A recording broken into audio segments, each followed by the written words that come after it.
పిల్లలు నానబెట్టిన శనగలు ఎక్కువ తినరు కదా, ఇట్లా చేసి పెట్టండి, ఇష్టంగా తింటారు. గిన్నె వేడైంది, కొద్దిగా అంత ఆయిల్ పోసుకోవాలి. ఆయిల్ వేడైంది, ఇవి పోసుకొని జీలకర్ర ఇప్పుడు వేయద్దు, మాడిపోతుంది. ఇట్లా వేపుకోవాలి మంచిగా. మనం ఏదైనా జర్నీ చేసేటప్పుడు కూడా ఇవి తీసుకొని పోతే మంచి టేస్ట్గా ఉంటాయి, ఖరాబ్గా మంచిగా ఉంటాయి, మంచిగా టైం పాస్ అవుతుంది. ఇవి నాకైతే ఫుల్ ఇష్టం. ఎంతమందికి ఇష్టమో, నేనైతే ఒక నెలలో 4-5 సార్లు ఇట్లా చేసుకొని తింటా. మన హెల్త్కి కూడా మంచిది. ఇవి నానబెట్టినవి తినాలంటే కొంచెం తినలేము, ఇట్లా చేసుకుంటే మంచిగా ఉంటాయి. పిల్లలు కూడా ఇష్టంగా తింటారు. మా అమ్మలు అయితే వచ్చిందంటే ఫస్ట్ ఇవే అడుగుతాయి నన్ను చేయమని. ఇవి నానబెట్టుకోవాలి నైట్ అన్నా ఒక 5-6 గంటలు నానబెట్టుకుంటే సరిపోతుంది. మంచిగా నానబెట్టుకొని ఇట్లా చేసుకోవాలి, కొద్దిగా ఆయిల్ వేసుకొని, సూపర్ టేస్ట్ ఉంటాయి ఇవి. ఇవి ఇట్లా వేగాలి, ఇంకా కొద్దిగా వేగాలి. వేగినాక కొద్దిగా ఉప్పు వేయాలి, ఇప్పుడైతే మాడిపోతుంది. జీలకర్ర వేసుకోవాలి. ఇప్పుడు కొంచెం జీలకర్ర,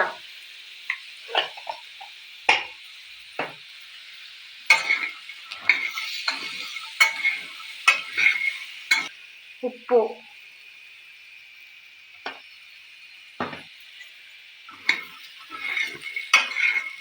మంచి టేస్ట్ ఉంటాయి. తప్పకుండా ట్రై చేయండి మీ పిల్లల కోసం మీరు. కొద్దిగా కరివేపాకు, ఒక ఎల్లిగడ్డ పొట్టు తీయద్దు, కచ్చపిచ్చ దంచేసుకోవాలి.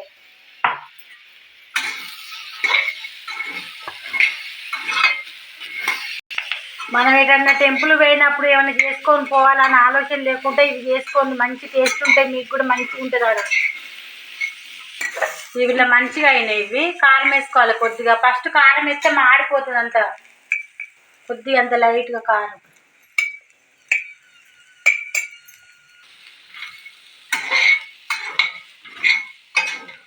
ఒక 2 నిమిషాలు అయితే అయిపోతుంది. ఇక కారం కొద్దిగా ఇట్లా అలా కలవాలి కదా.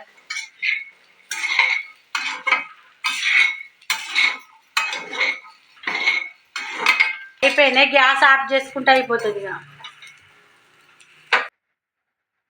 తప్పకుండా ట్రై చేయండి మీరు కూడా, మంచి టేస్ట్ ఉంటాయి, మంచి హెల్దీ ఫుడ్.